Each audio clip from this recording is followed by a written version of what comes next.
সামনের জাতীয় সংসদ নির্বাচনে বিএনপি ৩৮.৭৬% ভোট পাবে বলে মনে করেন তরুণরা। এরপরের অবস্থানে ২১.৪৫% ভোট পাবে জামায়াত ইসলামী। বান্ডেল থাকলে প্রতি সেনমানিতে টাকা বাঁচবে। বিকাশ সেনমানি বান্ডেল কিনে জিতুন প্রতি লেনদেনে। সোমবার south Asian network on economic modelling এর এক জরিপে এমন তথ্য উঠে এসেছে।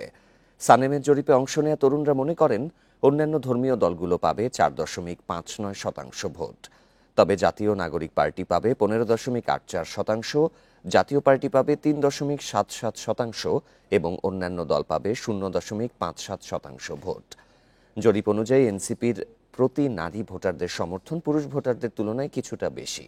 সানেমের জরিপে আরও উঠে এসেছে, নির্বাচনে অংশগ্রহণের অনুমতি পেলে আওয়ামী লীগ পাবে ১৫.০২% ভোট। দেশে সবকটি বিভাগের ওপর চালানো এই জরিপে অংশ নেন ১৫ থেকে ৩৫ বছর বয়সী ২,০০০ মানুষ। জরিপে অংশগ্রহণকারীদের শিক্ষাগত যোগ্যতা এসএসসির নিচে ৪০%, এসএসসি বা তার ওপরে ৬০%।